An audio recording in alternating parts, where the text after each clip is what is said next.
कार्यक्रम के प्रायोजक हैं पिताजी स्वर्गीय श्री नागरदास जी टिम्बडिया एवं माताजी स्वर्गीय रीवा बहन जी टिम्बडिया की पुण्य स्मृति में उनकी पुत्र वधू श्रीमती रूपा जी टिम्बडिया एवं परिवार, राजकोट, गुजरात। संयम प्रकाश नामक ग्रंथ के आधार से हमें चर्चा को आगे बढ़ाना है। आज हम पहुंच गए हैं देवलाली। प्रातःकाल प्रवचन कोल्हापुर में करके कोल्हापुर महाराष्ट्र से निकले और अभी प्रवचन शुरू होने के 1 मिनट पहले आपके बीच में हम पहुंच चुके हैं। लगभग 8.5 घंटे बाय रोड चल के आकर यहाँ देवलाली अब यहीं कुछ दिनों तक आपसे चर्चा करेंगे। प्रकरण जो चल रहा था उसी प्रकरण की चर्चा होगी, सामायिक की। बड़ा सुंदर प्रकरण है सामायिक, अद्भुत प्रकरण है सामायिक। बहुत ही अद्भुत बातें कही है और प्रकरण इतना सुंदर कई दिनों से चल रहा था अपना।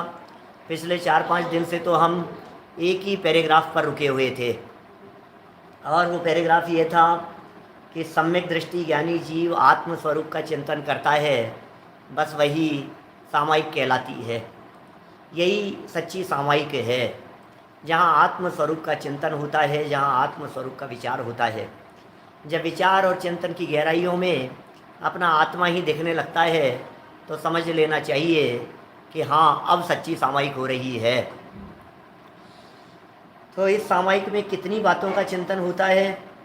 तो कहा था चैतन्य मात्र स्वरूप को ध्याता हुआ साधक जीव आत्मस्वरूप का चिंतन रुक भी जावे तो वो चिंतन रुकने के बाद बाहर आता है उपयोग तो बाहर आएगा ही। कल भी मैंने चर्चा की थी थोड़ी बहुत आपके बीच में कि आत्मा का चिंतन आखिर कब तक चलता रहेगा। आत्मा के बारे में लंबे समय तक चिंतन भी नहीं चल सकता है और आत्म स्वभाव का अवलंबन भी बराबर नहीं हो सकता, क्योंकि आत्म स्वभाव का अवलंबन यदि निरंतर बने तो अंतर मुहूर्त में तो केवल ज्ञान की प्राप्ति हो जाती है। क्या अब अंतर मुहूर्त में केवल ज्ञान की प्राप्ति हो जावे और आप सोचिए जरा, अंतर मुहूर्त में केवल ज्ञान हो जावे और अंतर मुहूर्त से कम समय क्षण मात्र के लिए, और यदि निरंतरता और नियमितता भी यदि माने तो भी दिन में 3-3 बार सामायिक कर रहे हैं सम्यक दृष्टि ज्ञानी जीव। क्या सम्यक दृष्टि ज्ञानी जीव दिन में 3 बार सामायिक कर रहा है। पंचम गुणस्थानवर्ती दिन में 3 बार सामायिक कर रहा है। 6ठे 7वें गुणस्थानवर्ती बारंबार सामायिक कर रहे हैं। 2 घड़ी की सामायिक हो रही है, 4 घड़ी की सामायिक हो रही है, 6 घड़ी की सामायिक हो रही है। अब जब 2 घड़ी की सामायिक हो रही है और सुबह भी, दोपहर में भी और शाम को भी, रात को भी, तो क्या वो सम्यक दृष्टि ज्ञानी जीव सुबह भी आत्मानुभव करता है, दिन में फिर आत्मानुभवी हो जाता है, फिर रात को फिर आत्मानुभवी हो जाता है? ऐसा कैसे होगा? सोचो तो सही जरा, क्या ऐसा कैसे होगा? माने इसका मतलब ये है क्योंकि चौथे गुणस्थानवर्ती को दिन में कई बार आत्मा का अनुभव, यद्यपि कोई विरोध नहीं है, लेकिन 6 महीने में कभी कदाचित उसको होवे, 10-5 दिन में हो जाए कभी आत्मा का अनुभव। ये कैसे बनेगी आत्म स्वभाव के अवलंबन की स्थिति, और निरंतरता कैसे बनेगी उसमें? और रोज करे दिन में 3-3 बार, ऐसी बात तो कैसे बनेगी? क्या बोलो? इसका मतलब सामायिक के काल में आत्म स्वरूप का निर्विकल्प अनुभव की दशा ये नहीं बनेगी। क्या निर्विकल्प अनुभव की दशा नहीं बनेगी? निर्विकल्प अनुभव की दशा भी बनती होगी, लेकिन निर्विकल्प अनुभूति का नाम ही सामायिक मान लिया जाए ऐसा तो नहीं हो सकता है ना? देखिए क्या कहना चाह रहे हैं। तो फिर क्या होता होगा? बोले आत्म स्वरूप का चिंतन चलता है भाई साहब, लेकिन चिंतन भी कोई कम पावरफुल नहीं होता। चिंतन बहुत बड़ा रोल प्ले करता है भाई साहब। चिंतन को कोई साधारण समझ रखा है क्या आपने? चिंतन बहुत बड़ी चीज़ है, चिंतन बहुत पावरफुल चीज़ है। आत्मा के स्वरूप के बारे में चिंतन चलता हो, वो चिंतन में जो आनंद की अनुभूति होती है जिग्नेश भाई, वो आनंद अतीन्द्रिय आनंद से किंचित ही कम होता है।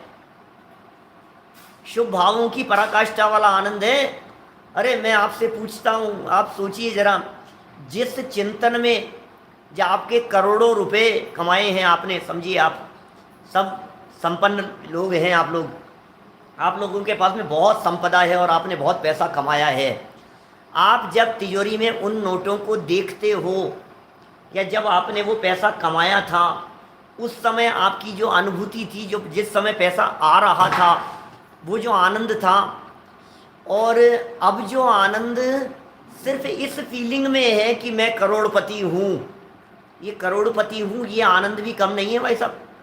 क्या सोचना जरा, मैं करोड़पति हूँ, मैं वैभव संपन्न हूँ, ये विकल्पात्मक चिंतन का आनंद भी वो करोड़ों रुपए कमाने से कम आनंद नहीं है, मतलब वैसा ही आनंद है।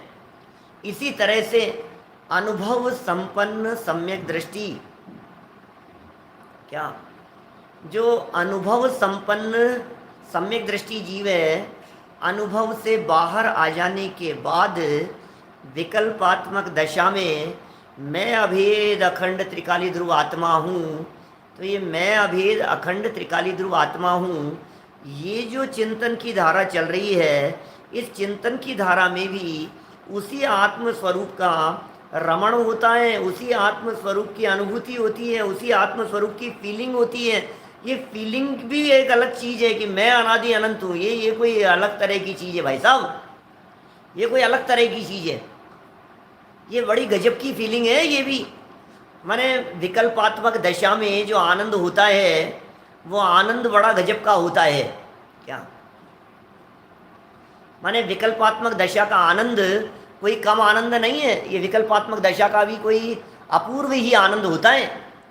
माने यद्यपि वो विकल्प तो विकल्प ही है, विकल्प दशा तो विकल्प दशा ही होती है, और निर्विकल्प अनुभूति होती है, लेकिन वो जो निर्विकल्प अनुभूति है, वो निर्विकल्प अनुभूति से विकल्पात्मक दशा। अच्छा, मैं आपसे पूछता हूँ, चलो दूसरी बात करो, विपुल भाई गांधी जी, सोचो जरा, आत्मा के स्वभाव का अवलंबन लेकर के आतीन्द्रिय आनंद पर्याय में प्रकट हुआ, क्या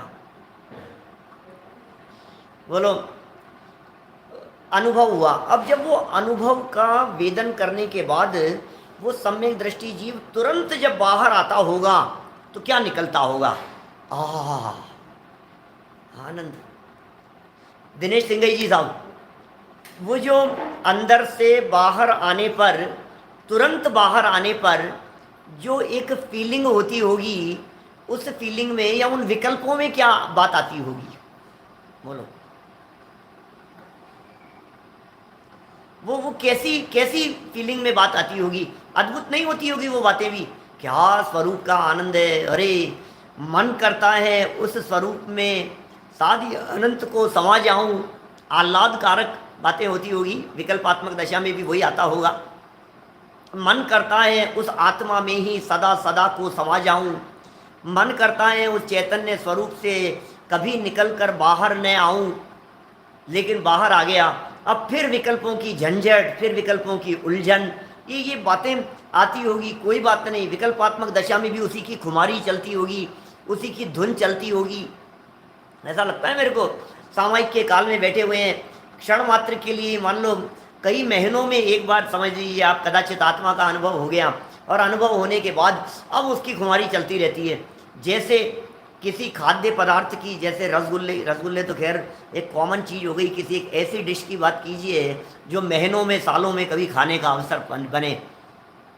अब महीनों और सालों में जब कभी खाया हो, फिर याद करता है उसको, यार वो मक्खन बड़े तो वहाँ खाए थे, वो बालूशाही तो वहाँ खाई थी, वो खीर, और क्या आनंद था उसका। आज भी मेरे को वो आनंद ऐसा लगता है। डोसा तो मैं नहीं बोलता हूँ, डोसा तो हमारे सब सादर में लोग डोसा बोलते रहते हैं, इसलिए मैंने डोसा बोलना तो बंद कर दिया, डोसा नहीं बोलता हूँ। आम का भी जो रस है, पूरण पोली महाराष्ट्र की, राजस्थान वाले लोग, रमेश भंडारी जी साहब, राजस्थान के लोग कभी ऐसा जिनको कभी पूरण पोली कभी नहीं खाते हो, और वो पूरण पोली खाएं। हापुस आम, क्या अभी तो यहाँ महाराष्ट्र में तो बहुत थे, उधर उस साइड तो 500 किलोमीटर से चल के आए अभी हम, वहाँ तो वो क्या रत्नागिरी था, रत्नागिरी पास में, और क्या था देवगढ़ के फेमस आम, रत्नागिरी के फेमस आम, और वो जो खाए हों। अब उसके बाद में अब ये यहाँ, अब ये क्या है, जयपुर के तो घेवर फेमस है, जयपुर के घेवर, जयपुर की फीनी, क्या होते हैं ये घेवर फीनी, बहुत सारे लोग तो बाहर के लोग जानते ही नहीं होंगे। वो अलग तरह का बनता है घेवर, और वो जयपुर के ही एक्सपर्ट लोग बनाते हैं, वो अलग स्टाइल के अंदर बनता है वो। अब उसको आपने खाया और कुछ अद्भुत लगा आपको, अब 2 महीने बाद उस आनंद के बारे में विचार कर रहे हो, तो वो जो विकल्पात्मक दशा में आनंद आता है, ये ऐसा ही आनंद का फीलिंग कुछ ये ज्ञानी जीव सामयिक के काल में करते हैं। इसीलिए तो बैठते हैं भाई साहब सामयिक के लिए, आखिर क्यों बैठेगा, सामयिक के लिए क्यों बैठेगा दिन में 3 बार, वो विकल्प में भी वही आनंद। मुझे कभी कभी ऐसा लगता है जैसे संपन्न व्यक्तियों को नोट देख देख करके आनंद आता है, बार बार में तिजोरी खोल करके देखने में आनंद आता है, उसकी एक फीलिंग ही अलग प्रकार की होती है। ये जो फीलिंग होती है उसी तरह की फीलिंग ये सामयिक के काल में भी हुआ करती है। ये सामयिक करता हुआ ये ज्ञानी जीव चलो बाहर आ गए, अभी कितनी बातों के बारे में विचार चिंतन करेगा, तो कहती है बिंबों के बारे में चिंतन करता है। अभी हम आज सुबह कोल्हापुर में हमने सुबह के प्रवचन के पहले 3 मंदिरों के दर्शन किए। सेमल भाई हमें 3 मंदिरों के दर्शन करा करके लाए, प्राचीन जिन मंदिर। अभी यहाँ आंख बंद करके हम उन मंदिरों की प्रतिमाओं को देखते हैं, अर्ध पद्मासन प्रतिमाएं दिखाई दे रही है। हो कितने प्राचीन, 1500 वर्ष 5वीं शताब्दी के मंदिर कैसे दिखते हैं हमारे को। अभी आंख बंद करके देखो तो चिंतन करते हुए ऐसा लगता है वीतरागी छवि, जनेंद्र के जनबिंब, नासाग्र दृष्टि, अंतरोन्मुखी दृष्टि, छवि वीतरागी नग्न मुद्रा, दृष्टि नासा पे धरे। ओहो प्रभु, आप कैसी वीतरागता का संदेश दे रहे हैं। और हमारे महाभाग्य से तीनों मंदिरों के अंदर सर्व प्रतिमाओं में ऐसे वीतरागी जनबिंबों के दर्शन हुए, अद्भुत। ले गए थे, वे भी बोले मेरे से कि ये तो ऐसा ही योग बना, देखो कितना सुंदर, कि अपने को शुद्ध सात्विक वीतराग भाव वाही पद्मासन प्रतिमाएं मिल गई। पद्मासन माने पैर समेट करके, अर्ध पद्मासन माने पद्मासन में तो दोनों पैर के जो पंजे होते हैं ना, ये दोनों पैर के पंजे ये इस तरह से ऊपर होते हैं। अभी पैर तो कैसे दिखाऊं अभी आपको, आलती पालती कहते हैं ना, जैसे क्या कहते हैं, आलती पालती में आपके दोनों पंजे नीचे रहते हैं। अभी उसमें पद्मासन में दोनों पैर, पद्मासन में ऐसे, तो अर्ध पद्मासन में ऐसे नीचे एक पैर की तरफ होगा। कई जगह पर ऐसी प्राचीन प्रतिमाएं अर्ध पद्मासन की मुद्रा के अंदर भी मिलती हैं। तो देखिए यहाँ जो बात कहना चाह रहे हैं, ये बात क्या कह रहे हैं 617 नंबर पेज पर, बिंबों का चिंतन। अरे बिंबों का चिंतन भी बिंबों के लिए नहीं है, बिंबों का चिंतन भी चैतन्य बिंब के लिए है। क्या आत्म स्वभाव के अवलंबन के लिए है। ये बिंब का चिंतन बिंब के लिए नहीं है। बिंब में बिंब दिखकर निज का प्रतिबिंब झलकता है।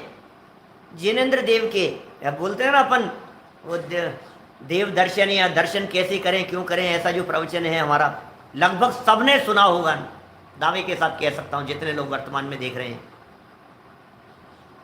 क्योंकि अभी तक 53,000 से ज़्यादा लोग उसे देख चुके, लाखों देखेंगे थोड़े समय में। तो उनमें आप लोगों ने नहीं देखा हो ऐसा कैसे हो सकता है। उसमें बात कही है, और जब जब दर्शन करते हैं तो विकल्प आता है ऐसा, जिनेंद्र मूरत में हमने देखा, स्वयं की सूरत झलक रही है। आंखें बंद करके देखो, आंखें खोलने की ज़रूरत नहीं है, हमारी तो खुल भी नहीं रही है आज। जिनेंद्र मूरत में हमने देखा, स्वयं की सूरत झलक रही है। ओहो, जिनेंद्र भगवान की मूरत में क्या दिख रहा है, स्वयं की सूरत दिखाई दे रही है, प्रतिबिंब है जिनेंद्र भगवान, जिनेंद्र देव की प्रतिमाएं हमारा प्रतिबिंब है। ये कह रहे हैं सामयिक के काल में जिनेंद्र का चिंतन होता है, सामयिक के काल में जिन बिंबों का चिंतन होता है, सामयिक के काल में उनकी वीतरागता का चिंतन होता है। ये लिखा है यहाँ, जिन बिंबों का चिंतन करता है, या फिर किसका करता है, पंच परमेष्ठियों के वाचक नमोकार मंत्र का ध्यान करता है। साधक जीव, साधना करने वाला। नमोकार मंत्र के वाचक पंच परमेष्ठियों का ध्यान कर रहा है। नमोकार मंत्र के वाचक, अरे कौन होते हैं अरिहंत, ओहो धन्य है भैया। कौन होते हैं सिद्ध भगवान, कौन है आचार्य उपाध्याय और साधु, ये चिंतन चलता है अंदर में, कैसे होते हैं साधु। और फिर पंच परमेष्ठियों के वाचक नमोकार मंत्र का चिंतन करते करते चिंतन की धारा में ये चलने लगता है। अरिहंत सिद्धाचार्य पाठक साधु हैं परमेष्ठिपन, सब आत्मा की अवस्थाएं आत्मा ही है शरण। क्या बोलो, सब आत्मा की अवस्थाएं आत्मा ही है शरण, सब आत्मा की अवस्थाएं आत्मा ही है शरण। क्या चलता होगा ज्ञानियों के चिंतन में। ये आचार्य कुंद कुंद देव का मंगलाचरण है, ये कुंद कुंद देव का नमोकार मंत्र है। ये कुंद कुंदाचार्य देव जैसे महान हस्ती इस भरत क्षेत्र के क्या नमोकार मंत्र लिखा है उन्होंने। अरे आत्मा ही शरणभूत है, उसकी शरण दो। आत्मा ही शरणभूत है, उसका अवलंबन लो। क्या शरणभूत है आत्मा, आत्मा का अवलंबन लो भाई साहब। क्या कह रहे हैं, कितना गजब की बात कह रहे हैं। अरिहंत सिद्धाचार्य पाठक साधु हैं परमेष्ठिपन, सब आत्मा की अवस्थाएं आत्मा ही है शरण। सामायिक के काल में ये चिंतन होता है। सामायिक के काल में यही तो सब चलता है। सामायिक के काल में क्या चलता होगा, सामायिक के काल में क्या बातें चलती होगी, सामायिक के काल में चिंतन की धारा कैसी बहती होगी। सोचो, सामायिक के काल में कैसी अखंड धारा बहती होगी। अरे हो मेरी ऐसी दशा जैसी तुम धारी है, ये सामायिक का काल है। हे प्रभु, हे पंच परमेष्ठियों, जैसी आपकी दशा हो गई है मेरी भी वैसी दशा होने वाली है। ये चलता है सामायिक के काल में। जब ये चिंतन चलता है, जब ये भाव चलते हैं, तो इन भावों का नाम है भाव से सामायिक। और बाहर में जब मुख मुद्रा होती है, बाहर में जब आचरण होता है, बाहर में जब प्रवृत्ति होती है, उस प्रवृत्ति का नाम है द्रव्य से सामायिक। द्रव्य भाव का सुमेल होता है सामायिक के काल में। सामायिक चल रही है, सामायिक कई दिन से चर्चा कर रहे हैं अपन सामायिक की। देखिए, पंच परमेष्ठी के वाचक नमोकार मंत्र का ध्यान करता है, ध्यान चल रहा है नमोकार मंत्र का। क्या ओह, सही कहा विनीत जी भाई साहब आगरा से। प्रभु तेरी साक्षी में शुद्धात्म का ध्यान है, बस शुद्धात्म को ध्यान आए। प्रभु की साक्षी में, जिनेंद्र देव की साक्षी में, वीतरागी जिनेंद्र देव की साक्षी में, पंच परमेष्ठियों की साक्षी में। हे गुरुवर शाश्वत सुख दर्शक, यह नग्न स्वरूप तुम्हारा है। ओ प्रभुवर, ओ गुरुवर, क्या नग्न स्वरूप तुम्हारा दिखाई देता है। छवि वीतरागी नग्न मुद्रा दृष्टि नासा पे धरे, क्या स्वरूप दिखाई देता है। ओह धन्य है भैया। इस पूरे सृष्टि के, इस पूरे तीन लोक के, अरे असंख्यात जीव स्वर्गों में, असंख्यात जीव नरकों में, अनंत जीव त्रियंच गति में और अनगिनती जीव मनुष्य गति में, चारों गतियों के जीवों में, लोक के अनंत जीवों में टॉप 5 में आने वाला जिनका नाम है, ऐसे पंच परमेष्ठी हो श्रद्धा से मस्तक झुकता है उनके आगे। प्रभु निश्चित तेरे सदृश प्रभु अरहंत अवस्था पाऊंगा, मैं निश्चित तेरे सदृश प्रभु अरहंत अवस्था पाऊंगा। वो धन्य अवसर कब आएगा, वो धन्य घड़ी कब आएगी, जब मैं संत साधु वन के बिचरूं, वह घड़ी कब आएगी। चल पड़ूं मैं मोक्ष पथ पर, वह घड़ी कब आएगी। ओ कब आएगी वो घड़ी, ये कह रहे हैं भैया। पंच परमेष्ठी के वाचक नमोकार मंत्र का ध्यान करता है और तथा कर्मोदय से रस की जाति का चिंतवन करता है। तो कल की थी मैंने चर्चा सामायिक के प्रसंग में, प्रथमानुयोग के उदाहरण उठा करके देखिए जरा क्या चिंतन चलता है ज्ञानियों का। ज्ञानियों के चिंतन में क्या धारा चलती, कर्मोदय के रस का चिंतन चलता है, कर्मोदय के रस की जाति का विचार चलता है। सेठ सुदर्शन दिखाई दे रहे हैं, कहानी सुनाई थी शायद, कल ही तो सुनाई थी। सेठ सुदर्शन की कहानी सुनाई थी, 18 नातों की कहानी सुनाई थी, अंजना को आपके सामने प्रस्तुत किया। एक एक कथाएं देखिए, एक एक प्रसंग देखिए। सामायिक में जीवन बीतता है ज्ञानियों का, आत्मा का अवलंबन लेकर के ज्ञानियों के। ये कर्म के उदय, अरे तो तुमरे ये कौन दुख है, क्या विचार कर रहा है भाई। कौन से कर्म के उदय का विचार कर रहा है? तीव्र पाप कर्म का उदय भी ज्ञानियों के जीवन में आता होगा, आता ही था ना। कौन से ज्ञानी ऐसे हैं राकेश मोदी जी साहब, बोलो, जिन ज्ञानियों के जीवन में ये संकट नहीं आए हों? अपने जीवन में यदि संकट नहीं आ रहे हैं तो समझ लेना अभी तो बहुत दिल्ली दूर है, आने चाहिए संकट। निंदा होती है, आलोचना होती है, टांग खींची जाती है, लोग क्या क्या करते हैं, पत्थर मारते हैं, ओले बरसाते हैं, काले झंडे दिखाते हैं, कैसी कैसी घटनाएं घटती है, कैसी परिस्थितियां बनती है। हाथी के पैर के नीचे कुचलवा दिया जाता है, शरीर की स्थिति ऐसी हो जाती है कि हाथ हिलाने की स्थिति नहीं होती है, पैरालिसिस का अटैक आ जाता है, उसके बावजूद भी ज्ञानियों की निर्बलता बराबर बनी रहती है। पार्श्वनाथ भगवान हो, चाहे महावीर स्वामी हो, सुपार्श्वनाथ स्वामी हो, मुनिराज हो, सुकुमार स्वामी हो, सुदर्शन स्वामी हो, ज्ञानियों को देखो जरा, किस किस के जीवन की बात करें हम। कौरवों की बात करो, पांडवों की बात करो, भरत बाहुबली की बात करो, कैसे कैसे संकट आ जाते हैं। पैरों में चूहों ने बिल बना लिए बाहुबली स्वामी के, देखो। और ये सारी चीजें आते आते भी, ऐसी परिस्थितियां बनने के बावजूद भी किसके दम पर वे सहज रहते थे? जिसके दम पर सहज रहते थे उसका नाम है सामायिक का चिंतन। जिसके दम पर वे सहज रहते थे उसका नाम है सामायिक में किया जाने वाला चिंतन, सहजता का चिंतन। वो कुछ अपूर्व बातें होती है। देखो, कर्मोदय से रस की जाति का विचार करते हैं, कर्म उदय से रस की जाति का विचार करते हैं, निंदा और प्रशंसा में संभाव रखते हैं। ओह, पर का भी चिंतन करते हैं, लेकिन पर का चिंतन भी पर के लिए नहीं होता है, पर का चिंतन भी अपने स्वभाव के लिए होता है। ओह, कैसी कैसी बातें हैं। फिर चलिए आगे बतलाया, चिंतन करता है, उसके सामायिक प्रतिमा होती है। और अब एक छोटा सा टॉपिक दिया है बीच में, सामायिक के भेद और उनका स्वरूप बताते हैं। सामायिक के भेद बतलाते हैं। सामायिक के कितने भेद होते हैं, सुने क्या कभी पहले? सामायिक के भेद लिखा है यहाँ, द्रव्य सामायिक और भाव सामायिक भेद से आचार्यों ने सामायिक के दो भेद बतलाए। आचार्यों ने सामायिक के दो भेद बतलाए हैं। एक कहा है द्रव्य सामायिक और दूसरा कहा है भाव सामायिक। द्रव्य में द्रव्य की मुख्यता होती है, भाव में भावों की मुख्यता होती है। भाव सामायिक नॉन स्टॉप भी चल सकती है, लेकिन भाव सामायिक को सामायिक की श्रेणी में तो कह दिया, उपचार से कहा है। ज्ञानी के तो सदाकाल सामायिक है, ऐसा भी कहा है। जनवाणी में इस तरह के भी वचन है। ज्ञानी का तो जीवन ही सामायिक के अंदर बीतता है, ज्ञानी तो सदाकाल सामायिक में रहता है। तो ज्ञानी जीव तो सदाकाल सामायिक के अंदर ही बीत रहा है ना, ज्ञानी का जीवन। तो अब क्योंकि ज्ञानी का जीवन सदा काल परमानेंट सामायिक के अंदर बीत रहा है, तो फिर द्रव्य सामायिक करना कि नहीं करना? कब करना द्रव्य सामायिक, बोलो? तो बोले द्रव्य सामायिक की अपनी उपयोगिता है, माने भावात्मक रूप से चिंतन। और ये सामायिक नॉन स्टॉप आपका भले ही चलता हो, 24 घंटे चलता हो, आप बातों में ये बात कहो कि लगातार हमारे तो यही धारा बहती रहती है साहब, 24 घंटे हमारे तो यही चिंतन है, यही धारा है, नहीं चलेगा।